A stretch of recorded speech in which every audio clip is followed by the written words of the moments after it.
هو اللقطه الديسيجن ميكنج. انا عايز اقول لك ان اتخن تخين المشكله بتاعته مش في الفلاب تشويس. الفري فلاب يا صديقي انت هتتعلم لك الديسكشن بتاع فلابتين ثلاثه تاكل بيهم عيش. يعني انت هتلاقي الاساتذه بتوعك واحد بيشتغل لك كل حاجه بالسكيب فلاب، واحد تاني يشتغل لك كله ايه اللي تي فلاب، ويأمنوا نفسهم بواحده على جنب زي التي داب مثلا او الضيب. صح، هتلاقي دول اللي بيتنططوا فيهم. ما الا اللي بيشتغل فيشل ري انيميشن يبدا يدخل بقى في الجراسيلس والكلام ده وياخد لك شويه عضلات عشان هو بيدور على الانيميشن. صح اللي انا بقوله ولا حد لقى فلابات تانيه؟ مع صح. ان يعني الاس جاب والاي جاب بص ده انت في فري ستايل فلاب. شباب انا عايز اسالكم سؤال. هو لما جم اشتغلوا واكتشفوا الفلابات، اكتشفوا البيضه الاول ولا الفرخه؟ يعني الفري فلاب اشتغلوها الاول ولا البروبيلر فلاب؟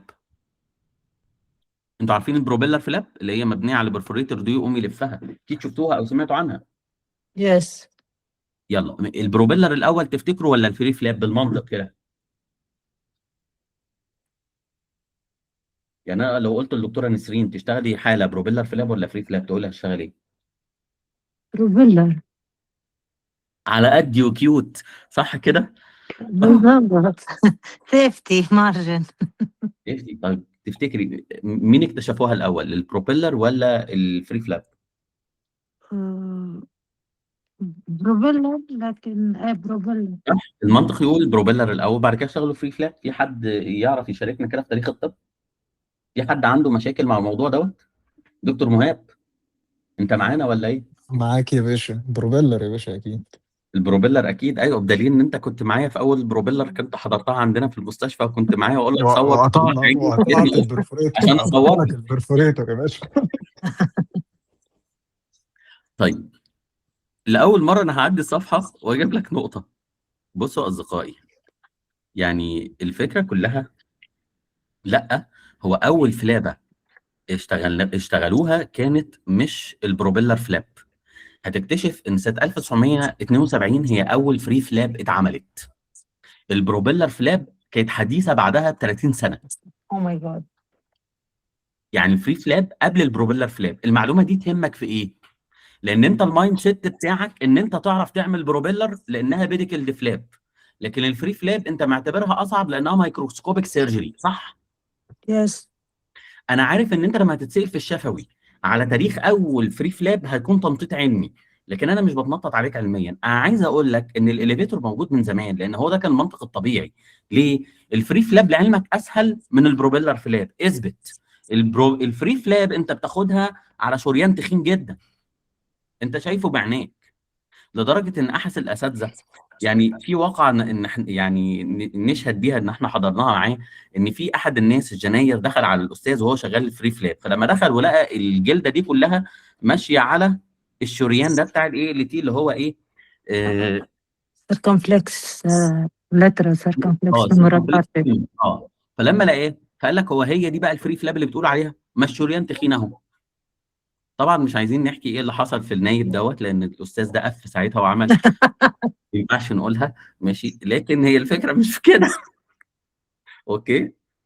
لكن البروبيلر فلاب انت بتتكلم على مبدا البرفوريتورز. مبدا البرفوريتورز مين اللي اكتشفه؟ دكتور كوشيما. طيب وما بعد كوشيما قعدوا حوالي 10 سنين على ما ربطوا البرفوريتورز وقال لك تصدق ان احنا ممكن نرفعها ونلفها. فالتطور الطبيعي ليك انت كنايب او انت كاخصائي لحد ما توصل لاستشاري، انت بتعمل ايه؟ في الاول بتاخد الراندوم فلاب اللي هو بتقرب اي حاجه على حاجه، بعد كده بتقول لا ده انا مش هاخد حاجه غير اجزيه، وبعد ما اخد الاجزيه اللي انت بتقول انا هعمل ايه؟ هشوف البرفوريتور اسمعه واخدها واقوم بعد كده ايه، انا مش هعمل سكيلتونايزيشن. يعني انا لما هاجي اسلك الفلابه مش هوصل لحد الشريان، مش عايز اشوفه ولا ادور عليه ولا يدور عليا، طالما هو هنا سيب حته الدهنه دي حواليه. وهو ده بالظبط اللي حصل. اول لما اكتشفوا البرفوريتورز ما عملوش سكيلتونايزيشن، ولما لفوها 90 درجه زغرطوا وعملوا فرح. ماشي. بعد كده هوت لما وصلوا للبروبيلر فلاب كان تقريبا الفرق ما بين اول فري فلاب والبروبيلر فلاب اكتر من 35 سنه. اول فري فلاب اتعملت 1972. وحاطط لك الراجل ده في لوحه الشرف، مش عارف هو لوحه الشرف راحت فين. اهي هنا اهي كوشيما اهو، ده اللي اكتشف البرفوريتور. بص دكتور بانكي ده اول واحد عمل فري فلاب. وعارفين اول فري فلاب اتعملت هي ايه؟ تفتكروا ايه؟ انا كاتبها قدامك. اومنتال فلاب عشان ايه؟ عشان السكال كفرج اللي انت بتعتبرها عمليه اكستريم. متعه في الطب لما تربط الامتحان بتاعك بمذاكرتك بالبراكتس وتعرف هو فكروا فيها ازاي. عشان كده كاتبها لك، ده التطور الطبيعي لشغلك ونيابتك، انك انت اول لما سمعت عن الفلابات كنت تفتكر ان انت ايه؟ هترفع البروبيلر فلاب وبعد كده تاخد الفري فلاب، لكن انت تتفاجئ ان سنه كام؟ بص 1972.